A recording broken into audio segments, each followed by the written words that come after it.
say, hey, we have to open you up right now. Is there another way?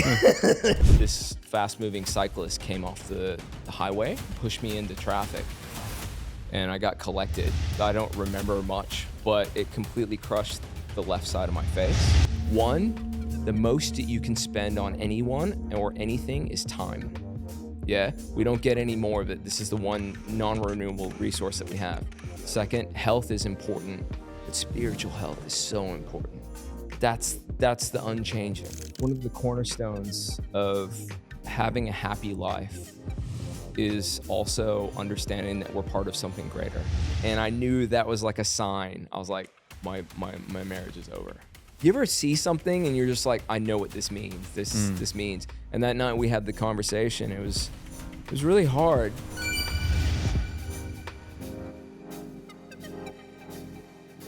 Welcome. Thank you, John. appreciate Welcome. it. Thanks for coming. We Yeah. appreciate you being here. Thanks for inviting me. So we want to sort of get straight into it. Yeah. I know cool. you've had a wonderful, an amazing story with a lot of pivotal moments Yeah, in your life that have brought you to where you are today. sure. Where would you like to start? Well, I think that the childhood is probably a really like a good place to start, and that sort of sets up my view of the world. I think it sets up most of our views of the world, right? Mm. You know, most of my parents are immigrants. My dad's of Swedish descent. My mom's from Hong Kong. They met in Illinois. My old man was in the military, so we lived all over the world growing up. So about every year and a half, we would move somewhere new.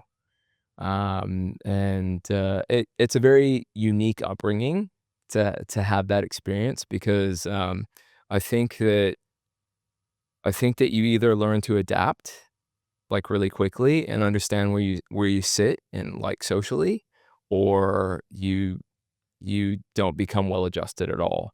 And when I look at that environment and I look at the friends that have come out of that, the ones that have adapted, they're quite successful. When I say successful, I don't mean that they're all millionaires or something like that, but I mean that it's clear that they're connected to their purpose. That's what success is to me. I mean, that's really, for me, it comes down to serving people, and I love to serve people. And that looks like a lot of different things in my life. One is through the tea and the spice company that I represent as well, which I founded.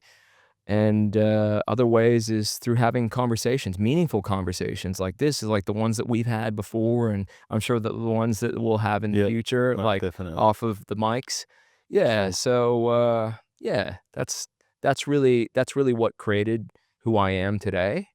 And that experience. I think I moved around all over the world until I was about 22, and then I met an Australian girl. Unlike some of the places that we lived, like say Japan or the Philippines, or, you know, in Europe, I speak the same language mostly, you know, and it was easy for me to come here. So I moved here when I was about 27, and I've been here since 2007. It's been fantastic. And Australia's changed my life. I'm very lucky to be here. How was the transition of constantly moving? How do you think that affected you? Well, going back to sort of what I skimmed over before is, I'd say when I was younger, I was an extrovert, and I'd say I'm more 50-50 now, like introvert, extrovert. But I really, when I was put into a new school in some like foreign land, I needed to figure out where I stood with people really quickly. And that I think it gave me some adaptable skills where I could like work my way into groups and, you know, figure out, you know, how I could assimilate quickly. And did you see that at the time, or do you only see that looking back? Oh, definitely looking back. Yeah. I think that was a coping mechanism that has served me in my life. And it's actually worked probably against me to some degree. Now that I'm older and I can look back at that, because I've probably built up this muscle in a way that my whole life, where I can also push myself into groups where I don't necessarily belong. I can push conversations or relationships along that aren't necessarily nurturing to me. They don't serve you. You just Precisely, or serve them Right.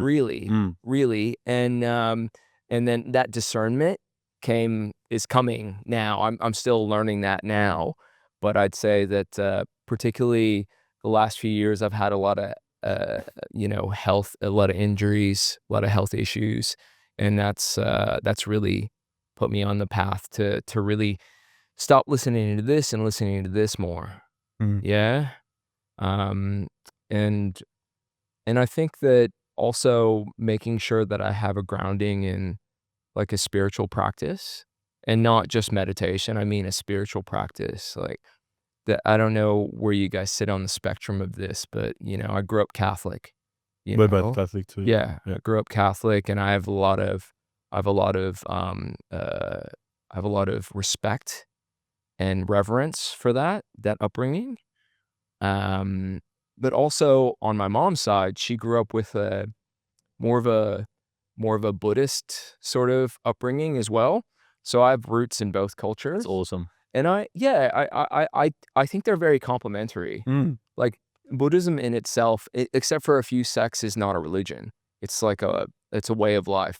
When you see people bowing, I I think they mistake that for worship. It's not worship, it's like respect So for the the the clarity that the Gautama Buddha like achieved. Yeah, that higher plane of existence, that higher plane of understanding. That's reverence for that, but not reverence for like praying to a deity. But some people do that.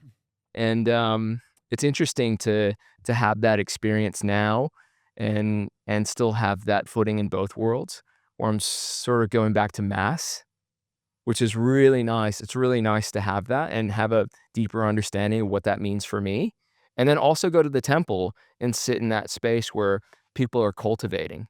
Do you know that feeling that you go when you go into a church and maybe there's a few people, maybe it's like on a confessional day.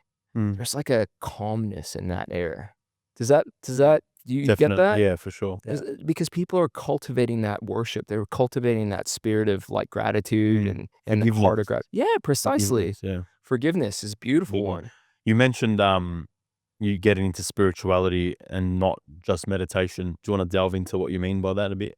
Yeah, I think that one of the cornerstones of having a happy life is also understanding that we're part of something greater. Hmm. Yeah, that's really the foundation. Yeah, no, it makes sense. Yeah, for me. And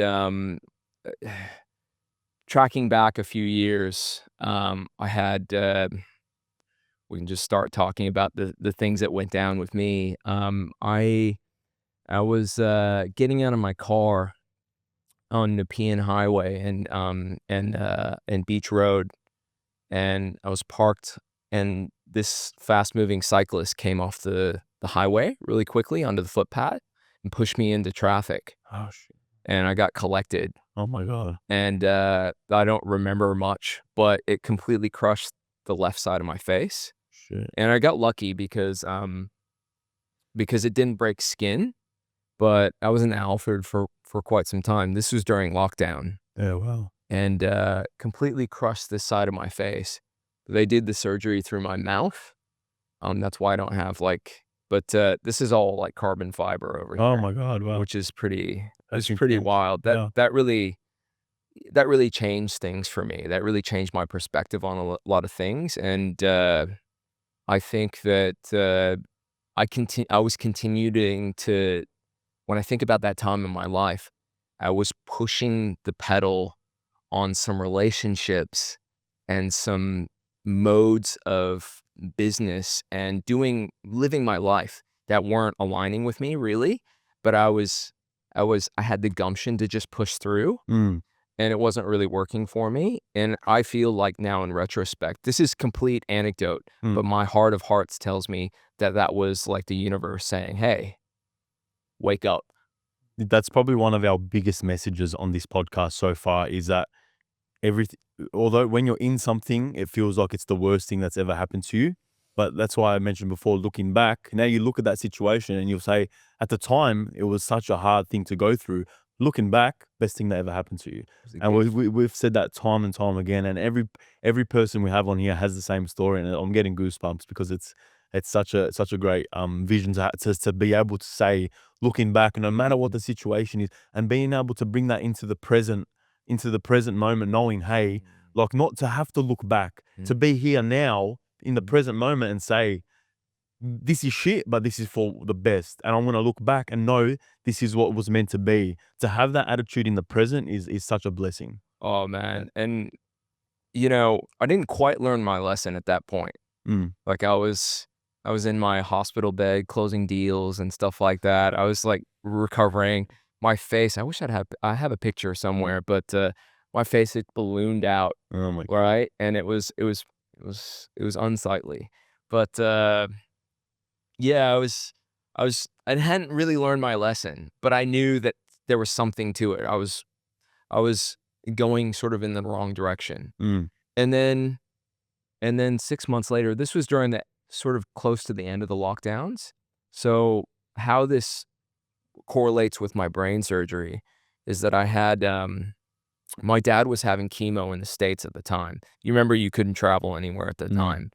I was fighting with the government to give me a visa because there were a few flights.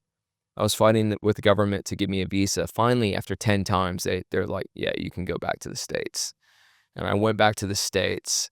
And I don't know if you've ever looked after somebody who's quite sick. Have you ever looked after somebody who's quite sick? Not Yeah. really. 50-50. Yeah. Like, you know, when somebody's going through chemo, it's like they don't have any energy. My dad doesn't take care of himself, not like the way that you guys do. So I had to really carry him everywhere. It was very stressful at the time. Started having these headaches. This was about 6 months after my collision. Started having these crazy headaches. And I was going like, oh, what in the world? I've never had headaches like this. I thought it was just a stress because I'd never been probably stressed like this before. And it kept going on and on and on. And one day, like maybe a week into it, I was in the supermarket, and it felt like somebody had stabbed me in the back of the head. Literally, it felt like somebody had stabbed me at the base of the skull. And I fell to my knees in the supermarket, and all these people were like crowded around me. I was like, hey, are you okay? And I was like, I don't think so. And I got up and I left.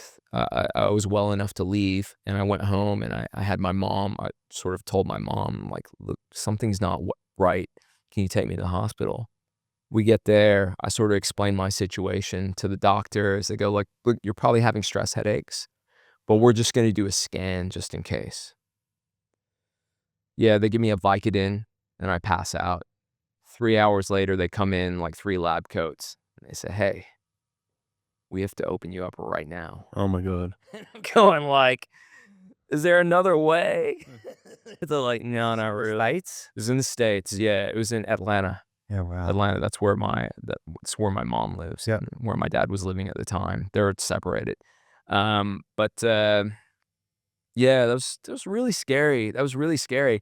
I can't explain the situation to you better than to say I was scared, but I felt held. This is how this ties back to the faith. I felt held in that situation. It was like 3 a.m. There was like 5 doctors there, and they were about to cut me open. I'm like, wait. They're about to put the mask on. I'm like, I looked at them all in the eye. I'm like, hey, I need you to be awesome for me right now. I fist bumped all of them. I went under. Oh my God. What was meant to be like a 45-minute surgery ended up being 9 hours. Oh, wow. So I had burrow hole surgery right here, and they cut me down to my my hairline. And we don't know why that hemorrhage happened. We're not sure why. But it doesn't really matter why now. I lived through it. And that was very faith affirming, that situation. It's beautiful. Yeah. On that Was perspective. this pre or post the cycling accident? Post 6 months later. Okay. So interesting, my brain surgeon and the neurosurgeon believes that it's not connected because like he was saying, I've never seen somebody have a slow brain bleed for 6 months. It's like you're dead in 2 weeks Mm. at minimum, you know. So I got lucky. But I feel that that was also again the universe telling me like, hey, you need to take stock of all these things. Like I said, I was an extrovert, right? I'm probably still an extrovert, but I lost the ability to speak for 6 months. Yeah. So I still have a little bit of a linguistic aphasia. You'll hear it once in a while. I'll stutter sometimes, but that's something that will probably go on the rest of my life. So how do you think you've moved forward from that, and how have you benefited from that experience? Yeah, I think that I've learned one to tell people how much I appreciate them all the time. Like even if they're not ready to hear it, Mm. like if your heart's true, that will land in whatever way it needs to land.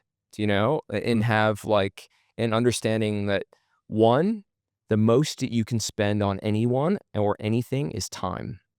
Yeah, we don't get any more of it. This is the one non-renewable resource that we have.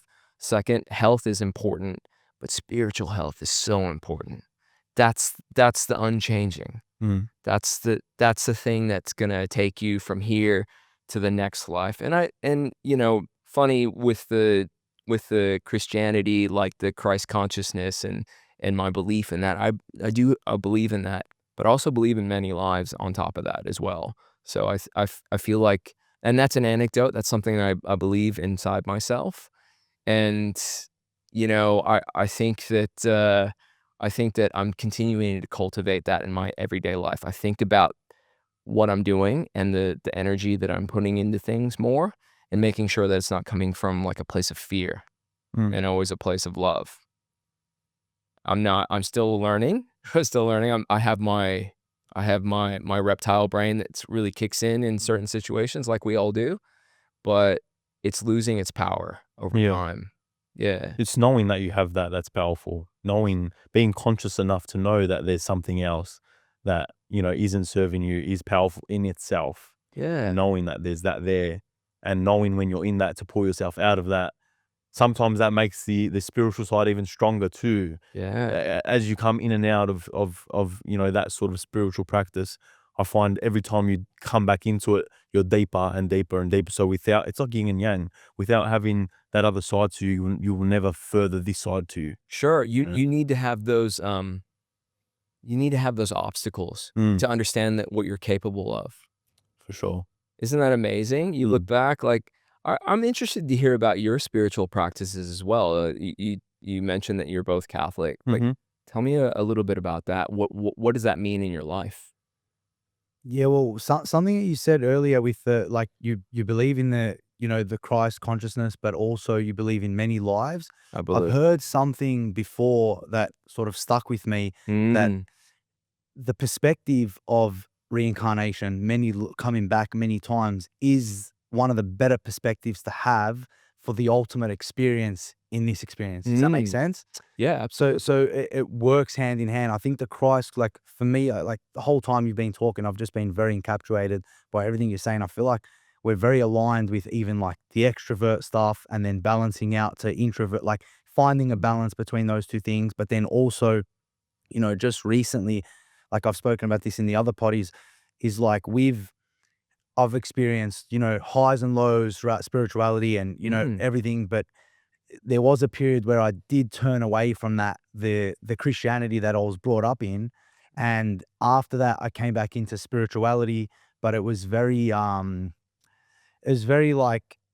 that, new age spiritual sense, mm. um, not really connected to any religious belief, a lot of Sure, belief in self. sure. But as of recent, where I've sort of started delving back into, when I say recent, like the last 6 months, it's Mm, gradually coming about, sure. but especially the last 6 months, I've really like, I've taken on practices that I grew up doing, and I've Mm, re-implemented them and sort of entwined it all with the self and the reincarnate, like, the multi life.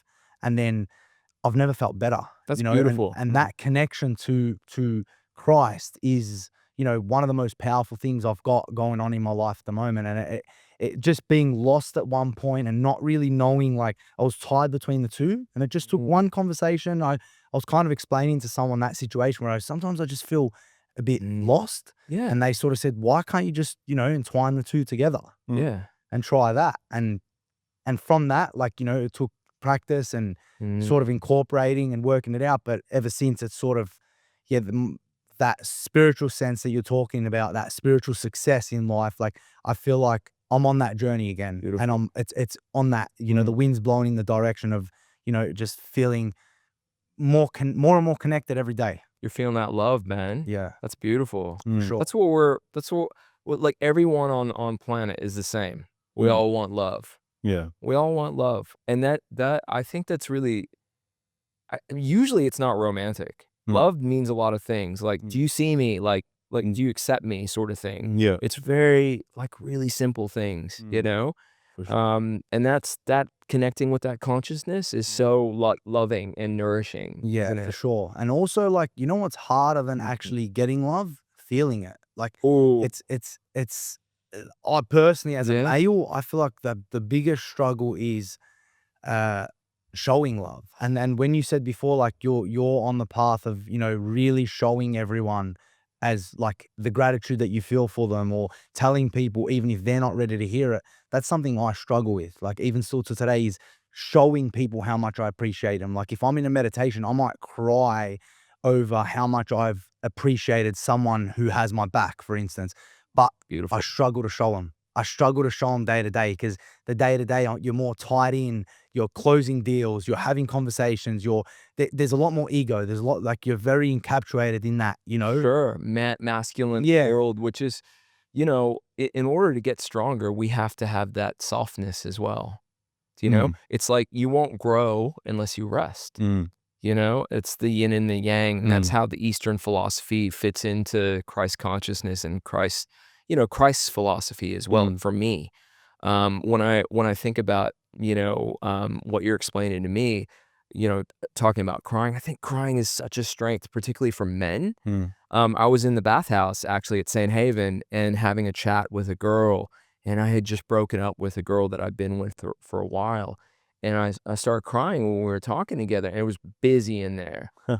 and they were like, "Oh, we can stop talking about this." I was like, "No, That's a relief. I said, "Fuck I 'em. do Let them not fuck them, but fuck it, let them watch." Yeah. Because I think that more dudes need to see other guys Mm. show emotion. I don't think that's a That's weakness at strength. all. That's strength. Precisely. It's the opposite of weakness. Precisely. It takes a lot of courage to do that in front of other men. For sure. And the right guys will understand it. The other guys will be like, losers, like they're not my people. That's cool. Yeah. That's cool. I mean, Yeah. yeah, Good man. yeah, I'm very much the same as Jonathan. That collaboration between, you know, the new age spirituality and Christ. Like, for example, during COVID, I was getting so deep into Kundalini yoga, beautiful. and it was like, and I was like, oh, am I going against Christ? And then something popped up, and it was like Jesus traveled to India and was doing Kundalini yoga, Sure. and I was having these profound experiences. I was doing a lot of Kundalini yoga. I had this routine. I was doing exercise, Yeah. Kundalini yoga, and I finished with a meditation. Yeah. And one night, and I've never been able to have this experience again, but Sure. I'd done something, and I had the most profound Kundalini yoga session. I was chanting, the movements were perfect. I was flowing, and I got into a meditation, and I had this energy flowing through my spine, running up to the back of my pineal gland and pulsing. And it happened for like maybe 5 minutes. I was having this like profound experience of this like Kundalini energy flowing through me.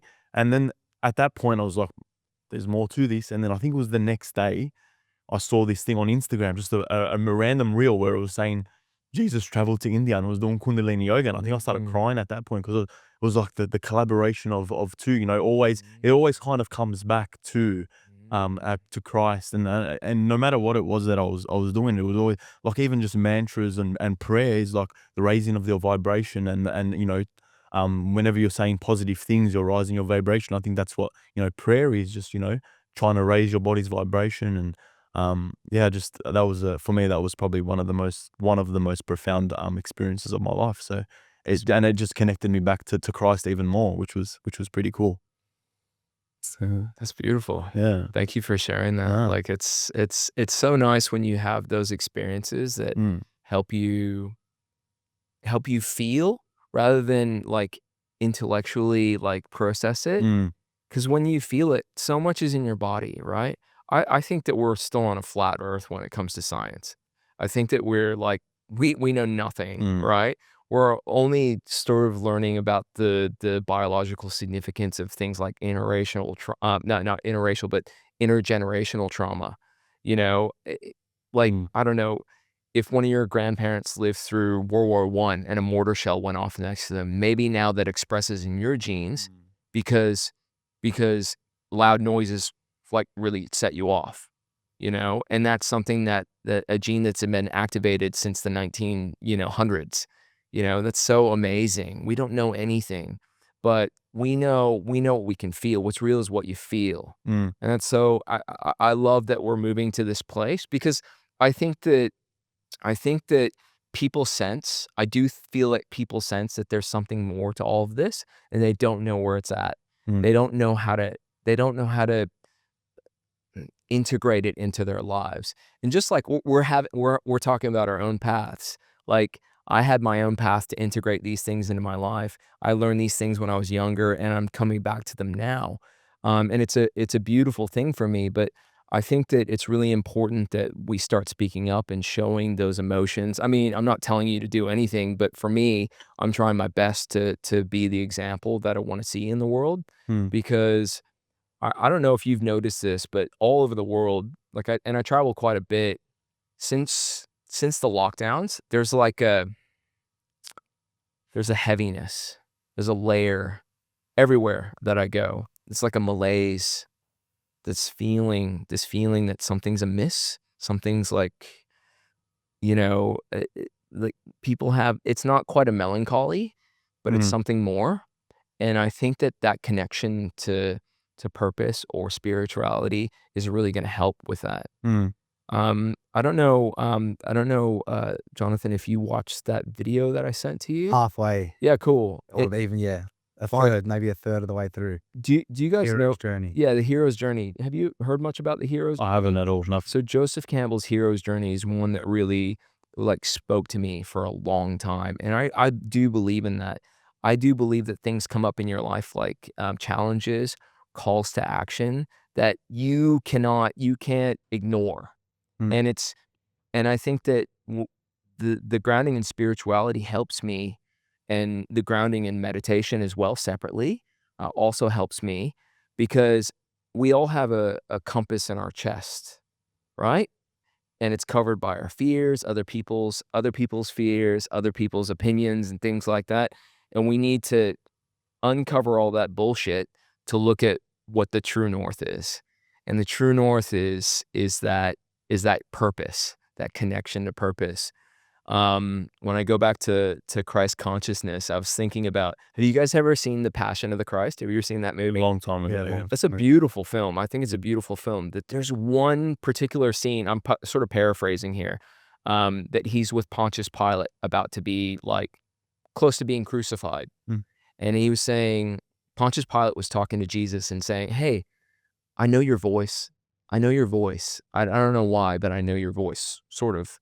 He was saying that, like paraphrasing again. He was saying, and he looked at Pontius Pilate and he said, all men that hear the truth, hear my voice. Yeah. It's like, that's something that really like got me and hit me right here, because I think that that's the way that the truth comes out in our hearts. It's not going to compete with all the other noise. Yeah. It's going to be really soft, but very solid. It's going to be powerful and impactful. Does that resonate with you? Yeah, for sure. Yeah. For sure. Yeah, for sure. You're obviously like very, very self-aware and able to look back and tune into everything and utilize every experience from life to sort of guide you in a better direction. It's always like that self-awareness, self-actualization. And obviously you were moving heaps at a younger age. Yeah. Do you think that's that's probably why, like, do you think that's why you've developed that extrovert personality? Because it was a little bit hard to fit in maybe every time, maybe the first few times would have been the hardest. Like, you could probably like re-explain it, but it would have ended up getting a lot easier to fit in because you picked up the people skills and understood how to work people and make people like you. Yeah, precisely. And also, like I said, push relationships along where I could feel that we weren't simpatico in a relationship, but that was a coping mechanism as well because I felt lonely a lot of my life growing up because you keep moving, you don't have your buddies. As soon as you start fitting in with a group and really find your people, you're moving to the next place. Yeah. And Just as much as you said before, like spiritual health is, so important. Like what this podcast is about is the different pillars of success, and spiritual health is one of them, but relationships is another. Oh, Yeah. connection is like that's the true that's the true expression of our light in the world, I think. The way that we make people feel, that's going to be the enduring thing. That's what people are going to remember when we're all turning into topsoil. They're going to, oh man, I used to love talking to John. I used to love talking to Jonathan. I used to love talking, like listening to this podcast, the way they make people feel.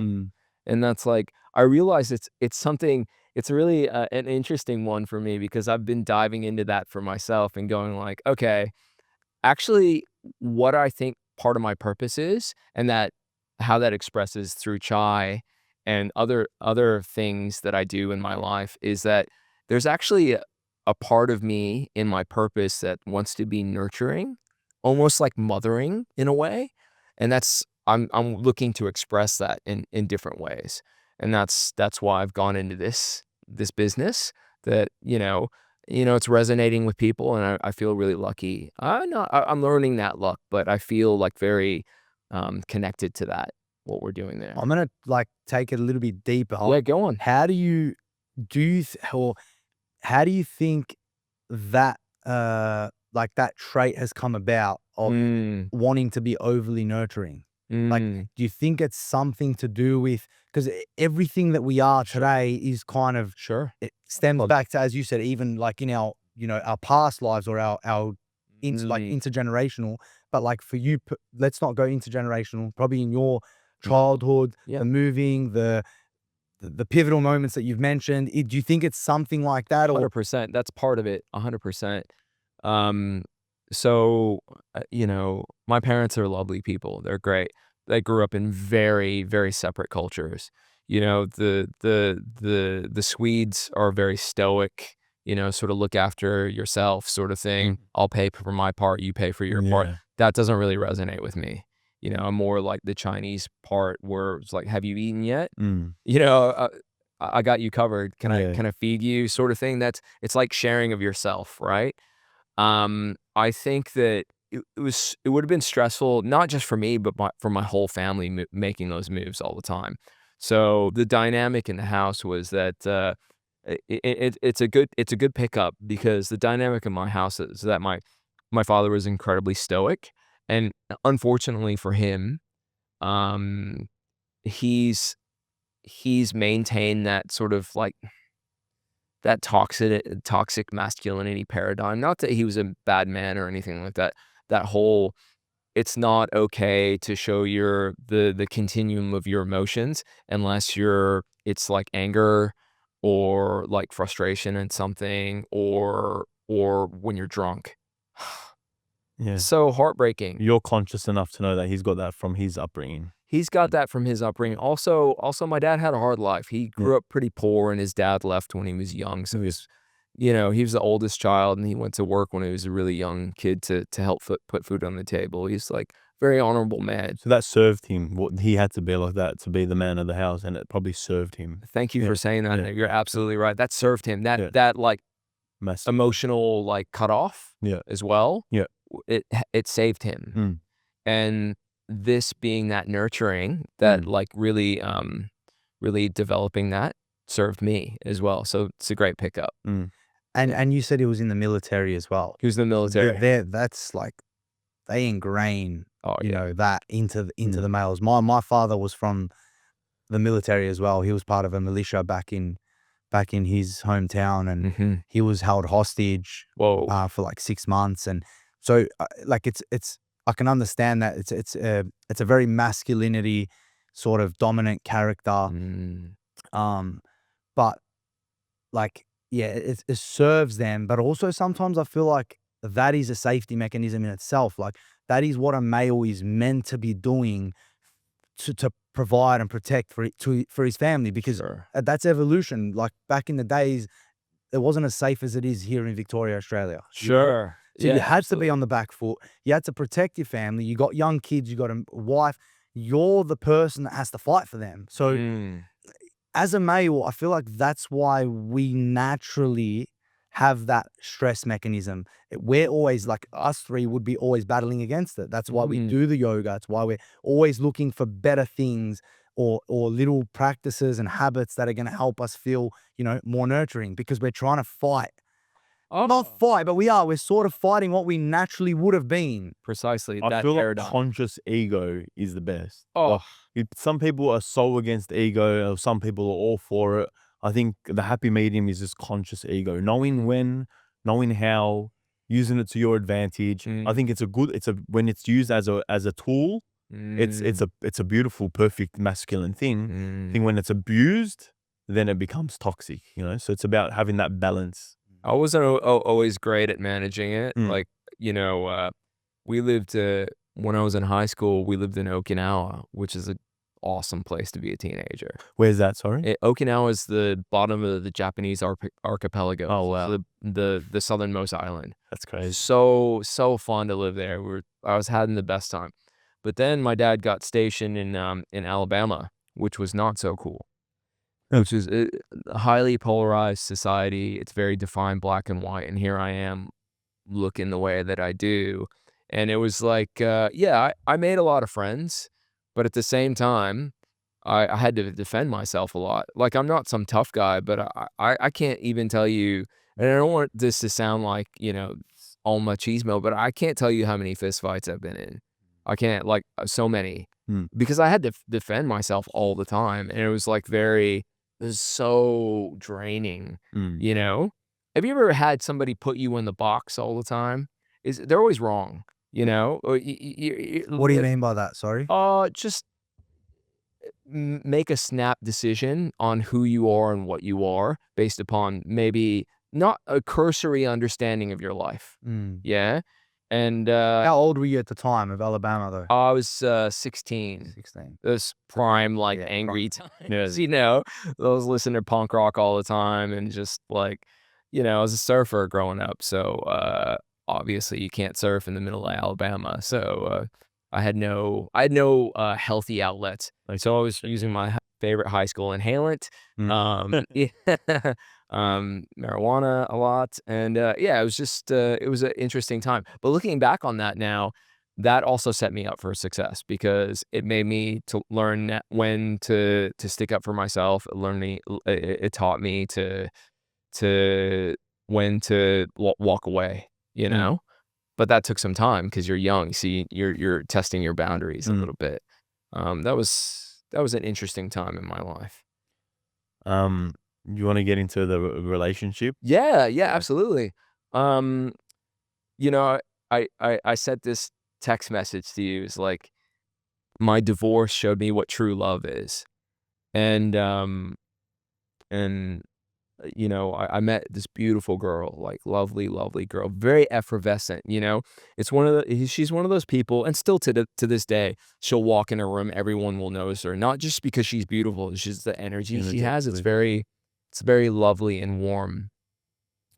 And I met her when I was like 23, and we continued this like long distance thing. I was living in Hawaii at the time, and she was from Sydney. And eventually we decided, okay, we're gonna get married.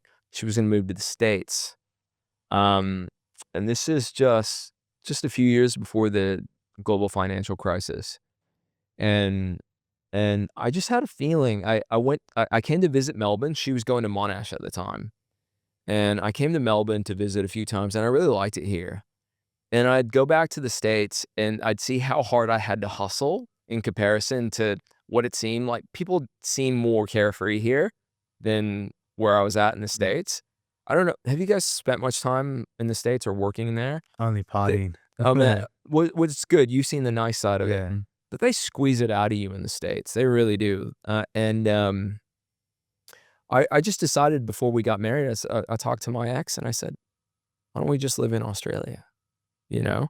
And last minute we decide to set up shop here in Australia.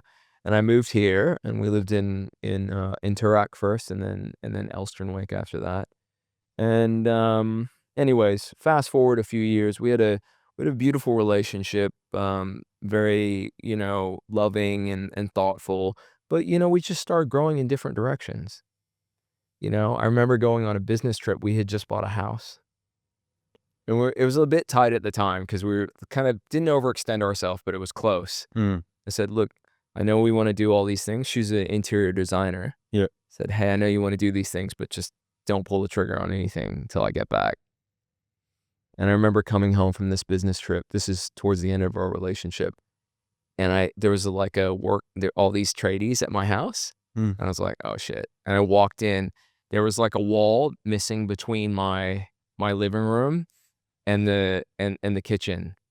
And I knew that was like a sign. I was like, my marriage is over. I knew that. I wasn't angry about it, but I just knew what that meant. You ever see something and you're just like, I know what this means. This means. And that night we had the conversation. It was really hard. It was really hard. But why I said that to you in text message is because in retrospect, it wasn't the right thing. The relationship wasn't the right thing. It was going the wrong direction for both of us. She's got kids now. I'm very happy for her. And why I say that relationship has taught me with true love is because I don't need anything from her. I don't want anything from her. All I want is for her to be safe and happy. And to me, that's true love. It's like sending out the good stuff without without expecting anything in return. And it's beautiful. And I know it's reciprocal as well. Had you during this time towards the end, had you started your spiritual journey or was it starting to expand? Very, very good question. Yeah. Yes, absolutely. Yeah. A concept that we spoke about on a podcast, and I'm a true believer of this, and this was just a concept, and I've always believed in it, but not as this concept. But there was, they say every time you raise your vibration or every time you have a revelation, whether it's through a meditation or through a growth or something that you've heard that's change your perception, they say you have you shift your what did they call it? They call it a quantum shift, a quantum leap. And so every time you have a quantum leap, you're moving into a parallel universe.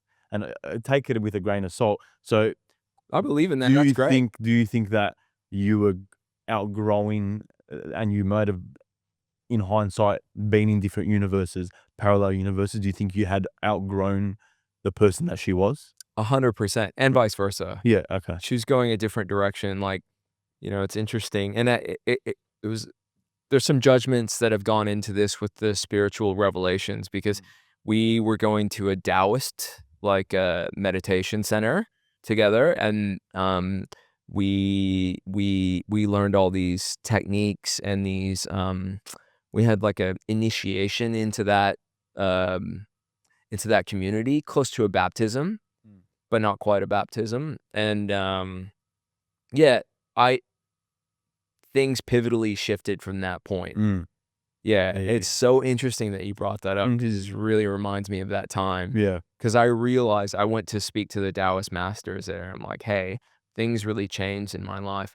And I was maybe a bit pissed at the time, but I'm glad now in retrospect because I'm like, there's something about the comfort of having something there, even though it's not like quite the right thing. But there's a comfort in it. It's like you would have got that from your childhood. Yeah, I would have Like got stronger version of wanting to have that something precisely. because you're always constantly moving, and for you to have found something, you probably wanted to hold on to it for longer. Yeah. Who are you? Yeah. Yeah, that's great, man. That's absolutely true. Yeah. That's absolutely true. And yeah, you're absolutely right. That was a pivotal moment Mm. in that where I felt like physically things shifted, and she felt it too. Mm. And it's interesting. She's gone on her own spiritual journey. Like her background's sort of Irish Catholic, and now she's become Jewish, which was full on for me. Well, Yeah, it was, Yeah. I don't know much about it. I have a lot of Jewish friends, but I don't know that it's too easy Yeah. to join that club. I shouldn't say it like that. Yeah. Are you in a relationship now? Yes. Are you? Yes. Yeah. Yeah. Yeah. Yeah. And Long. she's a lovely girl. She's Afghan. Okay. Yeah. And we have a lot of alignments with that sort of spirit of giving Mm. all the time, looking after the people around you. That can be a touch overbearing sometimes, Mm-hmm. but for me too, I can be a touch overbearing. Yeah. So it's all love in the end. Cool. I feel really lucky. Thank you for sharing. No, thank you. Thank you. Yeah. You've sort of like like I said, that relationships is a pivotal part of this sort of the Mm. podcast, but you've sort of given me a new outlook on it that relationships is the way you make people feel. I've never actually looked at it like that. You can't control the way people feel like about what you say to them. Like, and although I want to, we all want to some degree, but all you, I go back to this idea that all I can do is be a gentleman. Like my heart is true. I I'm making this peace offering to you by like I'm effusive, right? I like to give people compliments, but I don't do fake compliments. I only say to people what I actually think, and that'll either resonate with them or it won't.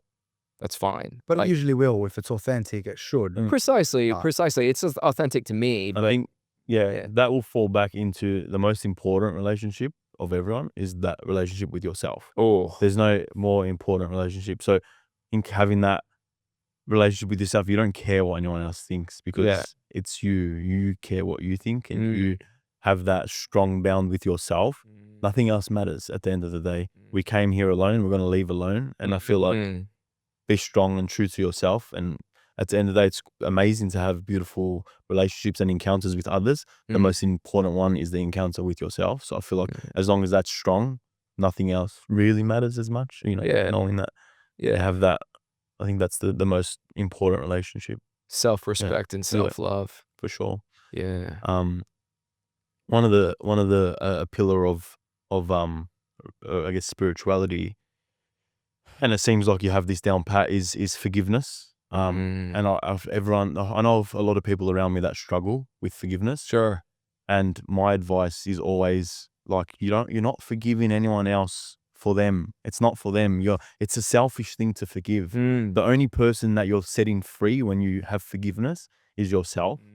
So everyone sees it as in like, fuck that person. Why am I forgiving them? They don't deserve it. You're looking at it from the wrong point of view. You're not doing it for them. You're doing it to set free that energy, you know? And I feel like that's such, I heard something the other day, but it's like one of the most important pillars in religion is forgiveness. And I feel like a lot of people struggle with that. And I think and again, going back to self-forgiveness too, forgiving yourself as a pillar of that is so important too. Just being able to have that. And I feel like it seems like, you know, your ex-wife and all these things, you've still got so much love and forgiveness for her. Oh, And I feel like you've got that down pat. there's nothing to forgive. Yeah. Nothing went wrong. Yeah. Yeah. It all went right. Yeah. It all went the way it was meant to go. Mm. And I was having this conversation. My mom was here like over the holidays. She was here for like 6 weeks from the States. You know, she's getting older. I'm getting older. You know, I've had some issues, and I said, look, I want you to know if something happens to me, I have another car accident or something, God forbid, you know, something happens to me. I want you to know that I've lived 10 lifetimes. Mm. Yeah. And I did. I lived a whole lifetime through my marriage. I lived another lifetime as a single man after that. I lived another lifetime now with my current partner, you know, and now with this renewed, uh, uh, you know, focus on my health that I'm getting through the St. Haven community, that's giving me a new lease on life in another way, you know. Mm. You know, I'd love to be like jacked and have like abs on my shoulders like you guys do. You're on your It'll 10th, happen. you're on your 10th quantum leap. So you're in your 10th universe. Well, Yeah, that's right. That's right. But thank you for being in my universe. That's really cool. That's sick. We uh, definitely aligned. Yeah. um, You're in the experience and you're observing the experience. Isn't this a lot of like, it goes back down like to Stoic philosophy as well. And you're saying your Mm, dad was a Stoic, so you've mm, probably got a lot of that ingrained in you sure. without like it's there, uh, obviously. It's there. It's there. It's there in the original programming, mm, but I'm trying to rewrite the code, you know? mm, Because it doesn't there's obviously things that you should be thoughtful about what you share. There's things that you should be thoughtful about sharing with people, Mm. you know, and judicious, you know, level-headed about those things. mm, But I think that we're in this time that in life, in the world, in the dynamic out there, that I think that the best thing, or for me, I'll speak for myself, is the best thing that I can do for humanity is just to try to notice people, like smile at strangers and things like that, the little things. That can be hard because I find that Melbourne is a lovely place. It's a really easy place to live, but I feel like people can be a little bit, like, serious sometimes. Um, Strangers, do you know what I mean? And, I do find that, and that's an anecdote going back, and it makes me think about what you said earlier. It's about the relationship with yourself, mm. and I'm tying that back into what you just said. How am I being stoic and being real in this situation? So, yeah, I need to meditate on that. Hmm. Um, let me ask you guys, when you started this company that you started, what is the impetus behind that? What is the thing that you couldn't not do? Why,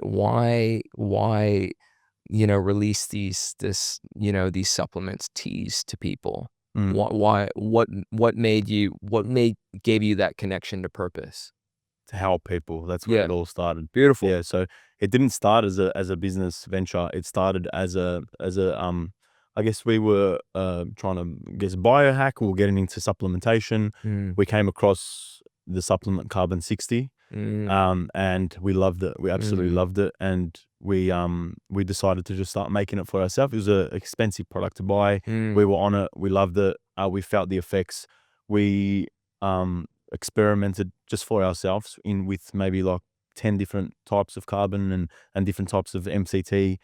Found one that we both really loved, and we just, oh, let's start making it for ourselves just to have. We'd had a small little machine, mm, which was cool, and we learned how to make it, YouTube and research, and so we started making it. And at the time, I had an uncle. He was 69 years old at the time. He used to work for me in construction. mhm, He was just a carpenter laborer. mm, He's from Switzerland, and he's a machine. Like, he was one mm. of the hardest working men to date I've ever met, Yeah. by far. And he started to both of his knees were giving way at the Mm, time. And I was, oh, I've got this supplement we're taking, we're making. Give it a try. It's good for inflammation. Likely it's inflammation in your knees. mm, And so I gave it to him, and this guy's hard. Like, he wouldn't, he'd probably never cried in his whole life. This guy, like, he's very, very hard, stoic. sure. Um, and I think maybe 2 weeks later, he wouldn't admit it, but his wife called me saying, "Paul, what did you do? Thank you so much." I'm like, "What are you talking about, Auntie?" She says, "Ralph's running. He couldn't walk. He couldn't Wow. walk. He was literally arched over, couldn't walk, both of his knees." And my auntie called me saying, "Thank you so much. Whatever you gave him, he's able to run now." And at that point, that was a beautiful feeling. Like, although he admitted it, and he said, "Man, this is amazing," which was so rare for him. So, because being like very like hard, like the hardest man I know, to admit that like something helped him was like, whoa. And helping him, like, we had a very special relationship. Like, not a lot of people got along with him because he was very hard, but me and him had a Mm, special relationship. And knowing that I helped him was like such a beautiful feeling. And then from that, we kind of like, the company grew, and it was like how, and I think it was the foundation of it was helping people. That was where it came from.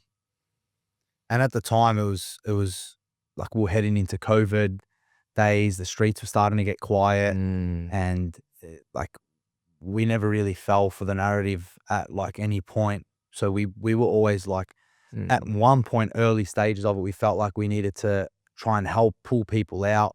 mm, Later on, we realized you just got to let everyone be and just, everyone's on their own journey. mm, But like for the start of it, we really wanted to like organic reflection was like all about, yes, it's supplements and helping people through the physicality side of things, but we also wanted to like teach, set up schools, whatever it is, mm. like anything to just educate about health and wellness, and it was post the time where kind of we both warped out of, our lows in life. I Mm, mean, Paul and I were always very aligned. Like we're both in construction, we're both mm, builders.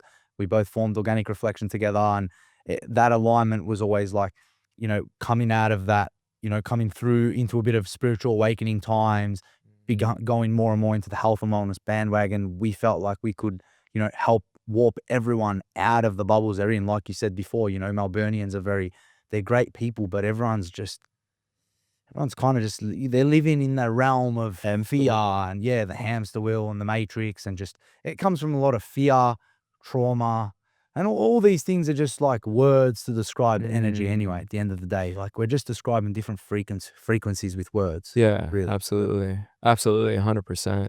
Like, Yeah, and then that from there, it just kind of grew on itself, and now beautiful. we're like we get emails and messages from people with MS and fibromyalgia, and they're and they're just like, man, like we've got a client that he says without it he can't function. Like it's helped his MS, and Beautiful. he's able to go back to work and all these things. And it's for me that's like the best feeling. That's what helps the business grow. The more people we help, the more the business grows. Yeah, it's very rewarding, and it's just an expression of us at the end of the day. Like we're Mm, just expressing ourselves. mm, We express a lot of love into the oil that we make. So mm, we have our own rituals that we do, mm. um, where we essentially we pray with the oil and we bless it and we put out our like utmost energy, and we won't do that unless we're having the best day, to make sure that our Mm. energy, like the energy that we're infusing into the oil, is like second to none. Scientifically proven. I mean it. Yeah. You know about Dr. Emoto and the oils. That's Yeah. actually scientifically Half the time I'm like, man, like it's almost like a miracle oil. That's how it feels. When we get in these messages, like this lady had an inflammation count of I think it was like 54 marker for 8 years straight, and she messaged us on a Facebook post saying her marker's never been this low. She come down from 54 to 4 in a 3-week period, and I was like, man, this is a miracle. Like, it's so faith affirming, isn't yeah, it? yeah, It's it like doesn't feel like it's like it feels very spiritual. you've It does. quantum leaped into Yeah. this new life. It's Yeah. amazing. That's amazing. It's a beautiful feeling. I mean, do you guys still maintain the building on the side as well, or or is that the main focus and this is the high side hustle becoming the main It's hustle? like it was like this was construction, this was organic, and it's like it's tipping. Amazing. We're at this kind of middle balance now. Doesn't that One- feel so good? Yeah, yeah. Dude, that's huge, Yeah. man. Yeah. Congratulations. We have Yeah. and we have very successful construction businesses. So to be able to be at that point now is amazing. We're very blessed and very grateful to be where we are, and we can't wait to see where it goes. I love it. I love to hear about people's hustle, especially when it's a hustle that helps people. Mm. That's really exciting. Yeah, even in the construction space now, we're fully focusing on making sure our houses incorporate health and wellness in them as well. So and that's growing in itself. We're still at early stages of the journey, but Mm, as time goes on, we're implementing more and more into our builds mm, to make sure they're in line with, health and wellness. that's exciting. Yeah, it's really cool. Congratulations. Thank you. JP. Thank you so much. Definitely. Thanks. Yeah. Talk to us about your thing, your chai. Yeah. Pretty organically, like I'm not Indian, but chai is quintessentially Indian. When I was a kid, like we would spend the summers between moves in Hong Kong with my grandmother. So my grandmother had a lot of collaborators that were Indian people. Because I don't know if you spend much time in Hong Kong. It's a No. No, pretty international place. It's like the original trading hub of Asia for like maybe over 100 years. And then Shanghai as well before Singapore. And when I was young, I would get there's these little cakes. Have you ever had yum cha? Yeah. So this is like they make these little steam cakes in Hong Kong, and the guy that would work with my grandmother would get me these Chinese steam cakes and always back it with a chai for me. And I didn't know it was like just an Indian thing. I would just drink it, and it was became part of my culture. You know, I maintained that, over the years growing up, from like childhood to growing up. And I feel like I came up with something that was very, very nurturing and very warming, and fast forward to several years after my marriage, I went to India for 2 years to like find myself and all that stuff and do yoga, and it was amazing. It was a great time. But when I spent time in Assam, it kind of blew my mind because I learned about the history of tea. So India in South Asia was for hundreds of years a coffee drinking culture, because the Portuguese brought beans over there from Ethiopia and things like that. They were cultivating beans there. They didn't really drink tea there. So the first tea came over from China maybe like 200 years ago by the British.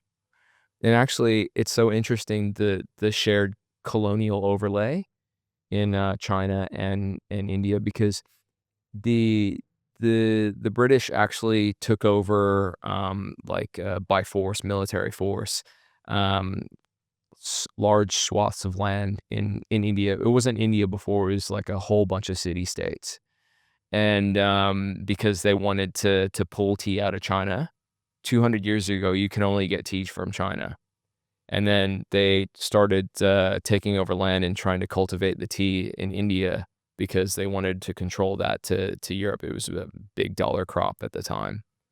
But when I went to Assam, it kind of blew my mind because I was looking at all these people and I was like, these guys kind of look like me. They kind of look more Asian, and it's because the Singpo tribe that really cultivates most of those teas, they actually extend all the way into China, into Yunnan.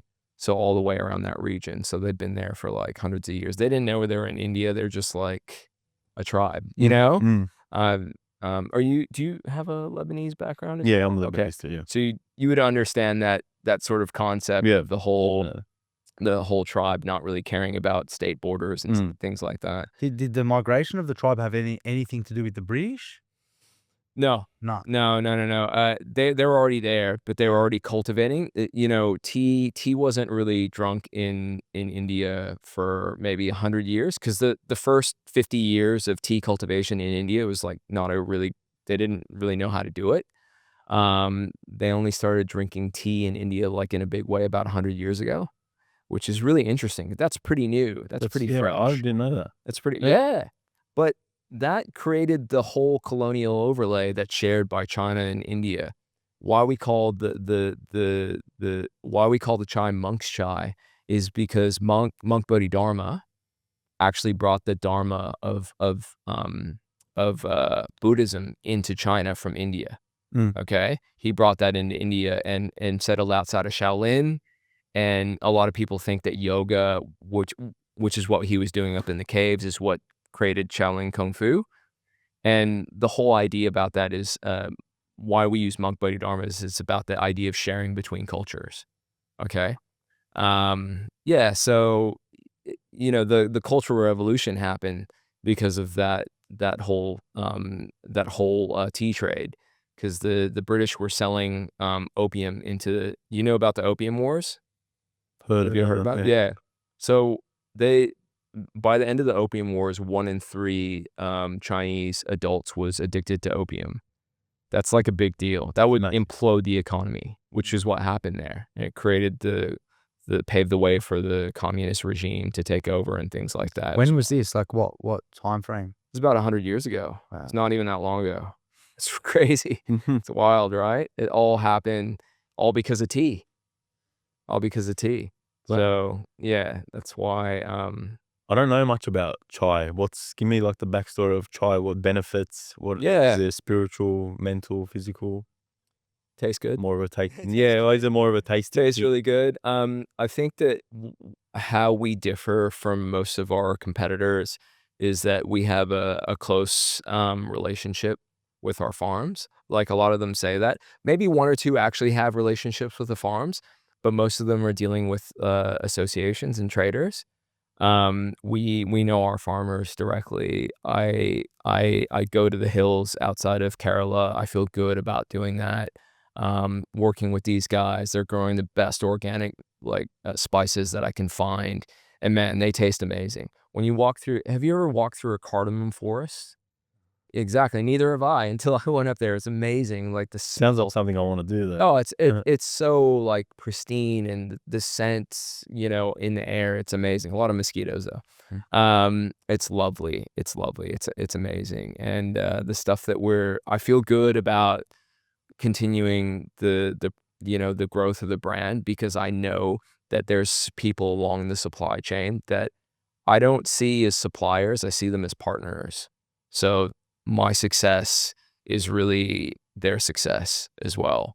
So I feel really good about continuing to grow this. We're expanding, all across Australia and into the US. I feel really good about that. So the health benefits, there's lots of health benefits. Like obviously ginger is good for digestion. We use real Ceylon cinnamon from Sri Lanka, and that's great for insulin regulation in your body. Cardamom's great, antibacterial in your body and also good for getting rid of parasites as mm, well. We use black pepper, pure black pepper, which is fantastic for your body. It's been used in like recipes across the world for thousands of years. Yeah, and I feel really good about what we're doing. I sounds can't wait good. for you to try it. Yeah, I can't wait. Oh Everyone's yeah, hanging. absolutely. I can't. Yeah. And do you feel like there's any spiritual connection to this tea? Um, Spiritual connection to the tea. I think there's a spiritual connection to I think there's a spiritual connection to how we go about honoring the people that we're dealing with Mm, in the whole process of like getting our making our huge purchases mm, from tea to I feel there's an ancestral connection to it mm. for me in understanding the background of about the tea business. Yeah. So I feel really good about what we're doing. You've said that you lived 10 lifetimes, Mm. which ultimately states that you've lived a life full of wisdom. Mm. You've been able to self-reflect at a young age. Um, you well, this is a collective thing. I think Mm. being self-aware at such a young age and having wisdom at such a young age and not Mm. getting to the point where we're on that deathbed, that like what I Mm. just stated, the book, The 5 Regrets of the Dying or something, Mm. it's it's you can wait a whole lifetime, Mm. experience all the shit, Mm. all the ups and downs of life, but if you're not aware, then there isn't really many good times because the good times are just a perspective Mhm. ultimately. Like there's no Mhm. It is just as perspective. yeah. Mm. That's very interesting, well put. Um, yeah, because, like, I wouldn't look back and say that my surgeries were a good time, but it opened the door to like some of the best things in my life. I'll give you an idea, like when I launched the chai brand, I was always gonna do it as a side hustle. I was working in corporate before that. What was the job? I used to be the commercial director at View Group. Do you know Vue de Monde? Yes. So you have Vue de Monde. They had like 16 other restaurants at the time, and like Benny Burger, and like they had Burnham Beaches and a few things like that. And it was very stressful environment. There was a lot of change going on in the company, and I've nothing but respect for those guys. But it wasn't the right fit for me. At the time, I was being headhunted for a role with Amazon. And I was like, it was some wild amount, like an 18-round interview, Hmm. like over 6 months. And I Wow. thought they flew me to Singapore, they flew me to London, meet one of the CEOs of this project. And finally, I got in front of the guy in London. I was like, "You guys gonna make a decision? This is like going on forever." Finally, I got in front of the person that I would report to in Australia, and going back to that skill that I learned to push along a relationship, Mm. I could just tell it wasn't simpatico. Like, this wasn't gonna work well, and I didn't get the job, and I was gutted. I was just like, "Oh my god, I put so much effort into this." And all the business cases that I did around it, it was like a lot of work. And the best thing that ever happened to me, Mhm. because I launched the chai business, and in retrospect, at the time, I had probably enough savings just to ride it out for a few years if I wanted to. Mm. And I started launching this business, and I felt so good about it because going back to what drives me about like this business, that feeling that somebody gets when that look when somebody drinks the chai and they're like, "Oh, I love that. I live for that," because it's pretty spicy. What we do is like much spicier than our competitors. Mm. And I feel good about that because it's the closest thing to a street chai that you're going to get at home, unless you muddle it out yourself. Mm. It's a lot of work. So cool. So I feel really good about that. And I can give that to people en masse now. We're like now, at first I was knocking on doors. Now we're like delivering tons of chai a week, and it feels really good. So good. That feels fantastic. Congratulations. Yeah, thank you. Thank you. So good. Back to the that looking back, because we Mhm. mention on every podcast, Yeah. and we know a person, and I'm sure everyone does. So many people where they have something happen to them 10 years ago, and they're Mhm. still living in it today. They're stuck. They're stuck there. That guy from High Street, Preston. His wife left him, and another guy took all his money, and he's still living that thing, and he's so sick. He's stuck in this place, and his body is shutting down. That's He so thinks hard. about it. He talks about it every single day. He's still stuck in this moment, and we speak to this guy as just an example. We tell him you have to forgive. He just can't. He's just stuck. I feel that's one of the biggest tools is this thing that we've spoken about is knowing no matter what the situation is, you're going to grow from it. You're not going to be stuck in that situation. You're always going to look back. And I think being self-aware and conscious and being able to know to look back, and that's going to be a blessing, not stay stuck in that for the next 50 years and die and live a terrible life, because so many people out there that live like that. And I think that's terrible. And I think that's something about spirituality, and that's faith, that having that not just the meditation, knowing, yeah, we can meditate, but knowing that everything's always happening for you, not to you. I say that on every single podcast. Absolutely. Everything's always happening for you, not to you. You're not a victim. You're not a victim. No, Right? I believe it. One of my favorite quotes, and it really sticks with me, is Albert Einstein. I don't know if you've ever heard this, is like, the most important decision you'll ever make is whether or not you live in a friendly universe. Mm. And I live in a friendly universe. 100%. In this friendly universe, I had to have brain surgery, but Mm. it's okay because I was held through that. I know what I'm made of. Mm. It almost makes me tear up thinking about it. I know what I'm made of. I know what I can do. You attract what you are. Yeah. You And attract that's really that's very, again, faith affirming. Mm. Everything's like a faith affirming situation if you look for the clues. Mm. And they're talking to you all the time. When I say them, it's like your guides, your ancestors, they're talking to you all the time. God Mm. talking to you all the time, man. So, Look around, man. 100%. There are miracles happening right now. Mm. This is a miracle. Mm-hmm. Dudes getting together, like seriously, getting together and talking about like real content, the stuff that makes our heart sing. That's like that's a miracle, man. That's beautiful. Feel it. Yeah, Yeah. it's beautiful. I get chills thinking about it because, this is what life's about. We get that time, we get that connection. In the end, whatever company I built, whatever company you build, that can be a legacy that you can leave behind for other generations. But then in the end, you can't take it with you. We're all going to be topsoil one day. 100%. Yeah. Really, I'm not gonna try, but there's a story. I just showed you, man. That would suit right now. Oh my god, I can't even. I'm not even gonna try. I'm working on a story, and it's like, it's. Well, I hope we can talk about Yeah, it. we will one time I'll have this story down pat, and you're just gonna sit here in awe and be like, whoa. Yeah. But I'm not ready for it yet. Yeah, fair enough. When you're ready. Yeah. Um, yeah. Yeah, you've got this unbelievable resilience, man.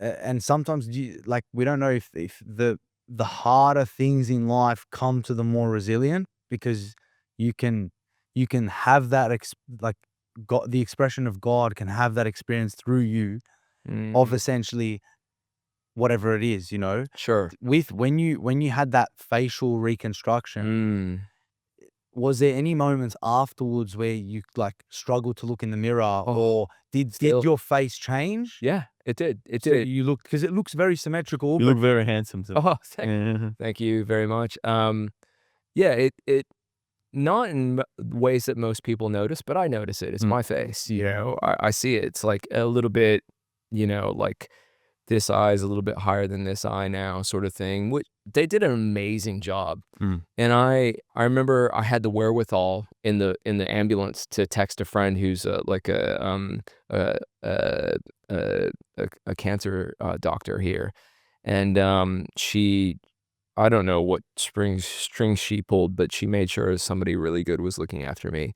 So actually, it was a doctor named Dr. Ricketts, and she really, evidently, she's like one of the top 2 like facial reconstruction surgeons in Australia. And I got really lucky, and this It's not all luck. happened. You keep saying it's luck. It's not luck. Well, It's that's right. There's That's absolutely right. someone else is looking out for you. Luck is me saying that I'm grateful. Yeah. That's me. That's my quick term for I'm fucking Yeah. grateful for the way it all went down. And yeah, I felt held in that situation as well. As you know, held ultimately means you've got faith. I've got faith. Mm. I've got faith, you know, too blessed to be stressed. You know, I do get stressed, but like I'm a human being. But you know, one thing that we didn't touch on, and I don't know if you want to talk about that, but I've done a lot of work with plant medicines over the last several years, and I felt like that was another gateway to spirituality. Ayahuasca. Man, that's been calling out my name the last 2-3 weeks. Well, let's talk. Man, I've been like, it's been popping up everywhere, and I've been thinking the last 48 hours. I'm like, man, I think I need to do ayahuasca. Like, it's just been calling out to me. So it's interesting you say that. Yeah, let's talk about it. Please. It's life changing, and it's, you know, it's very I don't know. It's the old punk rock in me is like, oh, it's so trendy sort of thing, but I'm totally like the beneficiary of this connection that I now have with the plants. I probably always was a forager for mushrooms, for like years and years and years, like years and years and years. And I've always used that in the past to just to have a few laughs. You ever have those situations where you kind of have the right amount of mushrooms, and you just have those belly laughs, that like beautiful manifestation, a physical manifestation of joy, that you just can't stop laughing for like hours. That's the best feeling, right? It's good to feel good, but it's also, these things are powerful teachers, because if you go past the laughing to something a bit stronger and your body can handle that, I think that a lot of learning comes from it as well. Deep learning and some scary stuff, but looking into the shadows, looking into the abyss is where you're going to find, you know, where you're going to find the good stuff, where you're going to find the gems. Yeah. Absolutely. Can you delve into ayahuasca from start to finish? Sure. Yeah. Like you, I started having, when I got well enough from my brain surgery, I felt like there was a lot of synchronicities around ayahuasca for me, that it kept coming up. Not necessarily on my YouTube algorithm, but in conversations casually. And it's very different now to when I had those conversations back when I was a teenager or a little bit older, because I didn't feel like a draw to it. but I felt like it was there's a way there's a way it presents itself to you where it feels like an invitation. I can't explain it. Maybe you can I think I'm going through it now. maybe you're Yeah. experiencing that now. Yeah. And I actually believe now that you're already in contact with the plants, Mm. that there's a plan, and I think that the plants wanna meet people. Sounds I They love that. they They love that. want to meet people, they wanna help people, I believe that. Um, and how generally she'll help you is through pain, a Mm. little bit of pain, but you can like, for 1 hour, like, not 1 hour, but, 1 night of psychological, like, turmoil, you get this clarity afterwards that's, like, nothing that I've experienced through, like I don't know if you've done Vipassana. Have you ever heard of Vipassana? The 10-day silent Yeah. meditation. Also amazing. It's like a spiritual windshield wiper. You We've come out. spoken about wanting to do this too. Yeah. Yeah, it feels amazing. That's also an amazing modality. Mm. I think that choose what's right for you and continue to cultivate that path, right? Um, Vipassana worked for me in a beautiful way. It gave me a beautiful, like, mental reset When did you do the Vipassana? Like, what? after my divorce. Yeah, after my divorce, and I've done it 3 times since then. I've done it in Wow. India a few times. Yeah, Okay, it's right. good. It was amazing, but, that modality, I don't maintain it, and, I maintain other modalities. I do some prayer, I do some different Taoist sort of, meditation techniques that really work for me. Mm. I think that in the end, we're on the hook for our own spiritual development. So you need to decide what really works for you. Yeah. And whatever that is, just don't jump around. Just continue to cultivate something for a while and see if you get a benefit out of it. Yeah. Yeah. Ayahuasca, particularly, like I said, you get that invitation. It feels like an invitation. It feels like something more than a conversation Mm. because you kind of feel it in here.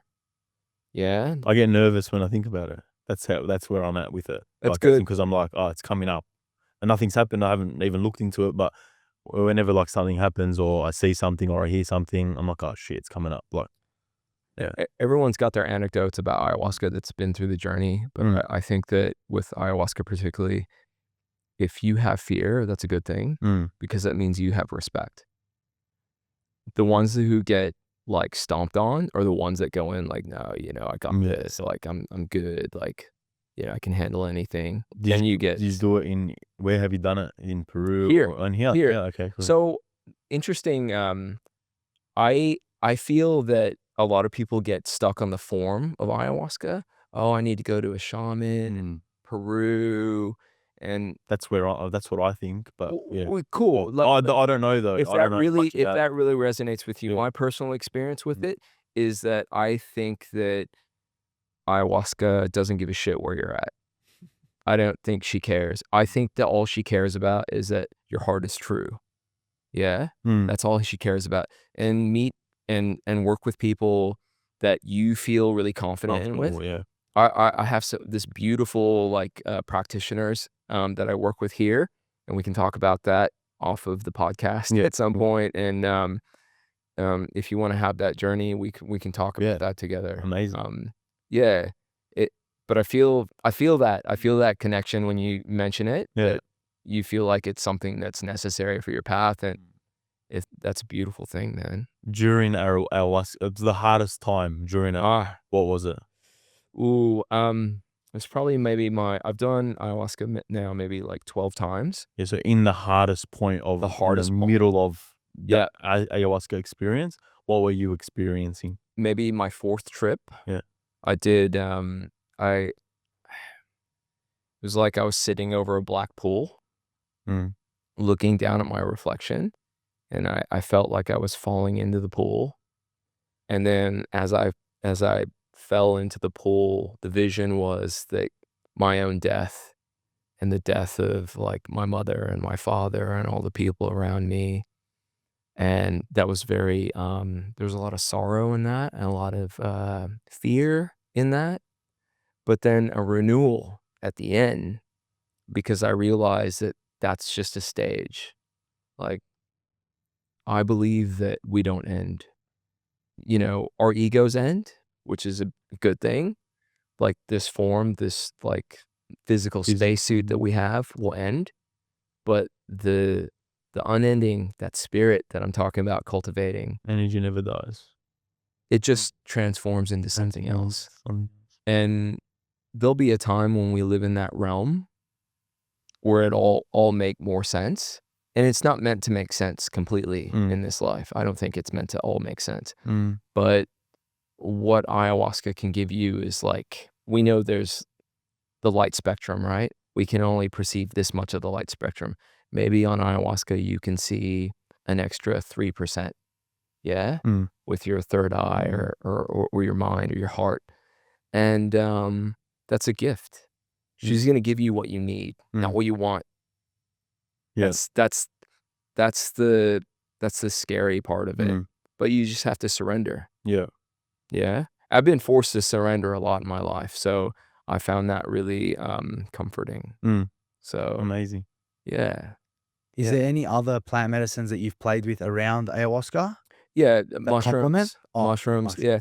I don't interesting. I don't moonlight on these things too much. Like I don't drink alcohol really. I don't particularly like being high or drunk or anything. For me, being high is a low. It's a low for me. It's cool for different people, but Yeah. cannabis is not a teacher for me.